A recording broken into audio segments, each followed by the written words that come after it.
ஸ்ரீலங்காவுக்கு பங்களாதேஷ் வந்து ஒரு cricket tour போயிருக்காங்க. ஆல்ரெடி 2 டெஸ்ட் மேட்ச் முடிஞ்சிருச்சு. இப்போ பார்த்தீங்கன்னா 3 ஒன்டே சீரிஸ் நடந்துட்டு இருக்கு. அதுல மேட்ச் ஆர் பிரேமதாசா ஸ்டேடியம் கொலம்போல வந்து நேற்று நடந்துச்சு. இதுல நம்ம ரிசல்ட் என்னன்னு பார்த்தோம்னா ஸ்ரீலங்கா வந்து ஒரு 77 ரன் வித்தியாசத்துல பங்களாதேஷை தோக்கடிச்சிட்டாங்க. 244 ரன் தான் அடிச்சிருந்தாங்க ஸ்ரீலங்கா அப்படிங்கிறது தான் இதுல மேட்ரு. பட் ஆனா பவுலர்ஸ் அங்க நல்லாவே போட்டிருந்தாங்க பங்களாதேஷ்ல. பட் இங்க ஸ்ரீலங்கால நல்ல பவுலிங். பட் ஆனா பேட்டர்ஸ் வந்து பங்களாதேஷ் பேட்டர்ஸ் வந்து அதை திரும்பி அடிக்கிறதுக்கு ஃபெயில் ஆயிட்டாங்க அப்படின்னு சொல்லணும். சரி, இதுல என்னடா சுவாரஸ்யமான விஷயம் அப்படின்னு பார்த்தோம்னா பங்களாதேஷ் வந்துட்டு அவங்களோட இன்னிங்ஸ் ஸ்டார்ட் பண்ணதுக்கு முன்னாடி மேட்ச் வந்து ரொம்ப ஆல் பண்ணியிருந்தாங்க. என்னடா இது வழக்கத்துக்கு மாறா வந்து ரொம்ப டைமிங் ஆகுது அப்படின்னு பார்த்தா ஒரு பாம்பு ஒருத்தர் வந்து உள்ள வந்து நல்லா குறுக்க மறுக்க ஓடிட்டு இருந்திருக்கு. அதனால மேட்சே வந்து கொஞ்ச நேரம் ஆல்ட் ஆயிடுச்சு.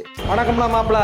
ஆல்ரெடி வந்து இந்த பிரேமதாசா ஸ்டேடியத்துல லோக்கல் மேட்சஸ் இன்டர்நேஷனல் மேட்சஸ்னு நிறைய முறை வந்துட்டு நிறைய பாம்பு வந்து இந்த மாதிரி ஆல்ட் பண்ணிட்டு இருக்காங்க. இதுல என்ன சுவாரஸ்யம்னா சோசியல் மீடியா ஃபுல்லாவே வந்துட்டு பங்களாதேஷ்னாலே நாகினி டான்ஸ் அப்படின்னு எல்லாருக்கும் தெரியும். அதே போல ஆல்ரெடி வந்து இவங்க 2 பேருக்கும் வந்து நிறைய முட்டிக்கிட்டு நின்றுருக்கு. ஸோ அதனால இது ஒரு நாகினி டெர்பி, அதனால வந்து ஒரு பாம்பே வந்து அருள் பாலிச்சிருக்கு அப்படின்னு சொல்லி சோசியல் மீடியா ஃபுல்லாக கலாய்ச்சிட்டு இருக்காங்க.